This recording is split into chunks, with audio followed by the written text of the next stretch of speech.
अस्सलाम वालेकुम। शिराज स्पीक के साथ मैं हूँ शिराज अहमद शराजी।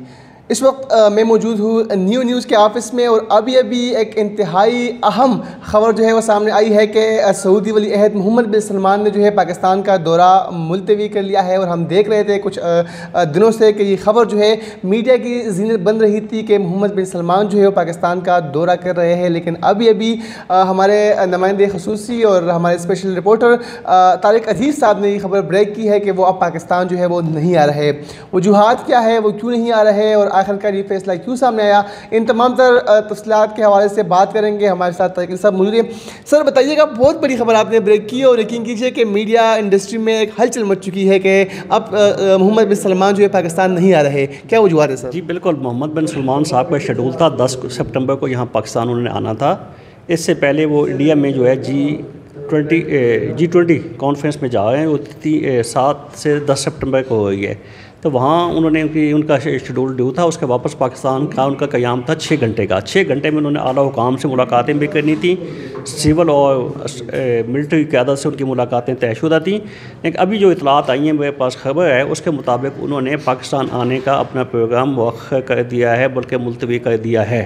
अब वो नहीं आए। अब उसकी वजूहात क्या हो सकती हैं, इसमें तो अभी शायद सऊदी एम्बेसी बताएगी या वो बताएंगे। मैं अपना जो ख्याल है और मेरी असेसमेंट है कि शायद उनकी कोई ज़ाती मसरूफियात भी हैं, और दूसरा वो केयर टेकर सेटअप के साथ आके क्या बात करेंगे। यहाँ कोई सेटअप मौजूद नहीं है, कोई पॉलिटिकल पार्टीज़ का निज़ाम नहीं है। तो मेरा ख्याल है मोहम्मद बिन सलमान साहब जो हैं वो उनका अपना एक लेवल है, उनका एक स्टेटस है। तो वो चाहेंगे कि एक बड़ी पार्टी का किसी की, चाहे पीपल्स पार्टी होती, चाहे इमरान खान होता, चाहे PTI होती, PMLN की गवर्नमेंट होती, तो वो केयर टेकर सेटअप ये उनको सबको पता है। ये कोई पता है 2 महीने का है, 3 महीने का है, 6 महीने का, इनसे क्या बात की जाए। तो आई थिंक मेरा ख्याल यही है कि इस वजह से उन्होंने मुलतवी किया है। सर चूँकि G20 कॉन्फ्रेंस के लिए वो आ रहे हैं इंडिया, तो क्या पाकिस्तान हुकूमत की कोशिश होगी कि वो कुछ ही वक्त के लिए पाकिस्तान आ सके? जी बिल्कुल। जब इस खबर के बाद यकीनन हुकूमत पाकिस्तान की कोशिश होगी, होनी भी चाहिए कि वो हमारे पड़ोस से होकर वापस चले जाएँ। तो पाकिस्तान के लिए थोड़ी सी एम्बेरसमेंट है।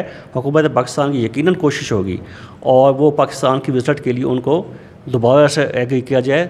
ताहाल उनका ये शेड्यूल कैंसिल हो चुका है और पाकिस्तान आने का उनका प्रोग्राम शेड्यूल में शामिल नहीं है। बहुत बहुत शुक्रिया। तारिक अजीज़ साहब हमारे साथ मौजूद थे और उन्होंने ये खबर जो है वो ब्रेक की कि अब जो है वो पाकिस्तान नहीं आ रहे, जो कि सऊदी वली अहद है मोहम्मद बिन सलमान। और उस हवाले से खबरें चल रही थी कि वो पाकिस्तान का दौरा करेंगे और कुछ ऐलानात का भी यहाँ पर जो है वो जिक्र सामने आया था। लेकिन अभी सूरत हाल जो है बिल्कुल उलट हो गई। जिस तरह तारिक अजीज़ साहब ने बताया कि पाकिस्तान में जो है निगरान हुकूमत है, केयर टेकर हुकूमत है, और केयर टेकर हुकूमत में अगर वो आएँगे तो वो करेंगे क्या, वो ऐलानात जो है वो कैसे करेंगे या वो किस से मुलाकातें करेंगे। तो जाहिर बात है कि वो उनका एक मुकाम है, एक रोल है। जिस तरह उन्होंने सऊदी अरब को जो है वो प्रॉस्पेरिटी की तरफ बोले गए हैं, तो इसीलिए पाकिस्तान में जब वो आएंगे तो किसी पॉलिटिकल पार्टी की हुकूमत में ही आएंगे। और दूसरी तरफ पाकिस्तान की कोशिश है कि एम्बेरसमेंट ना हो और उनको जो है किसी न किसी तरीके से जब वो इंडिया आएंगे तो वहाँ से उनको पाकिस्तान लेके आए। लेकिन अभी तक ये इत्तला थी कि वो पाकिस्तान नहीं आ रहे हैं।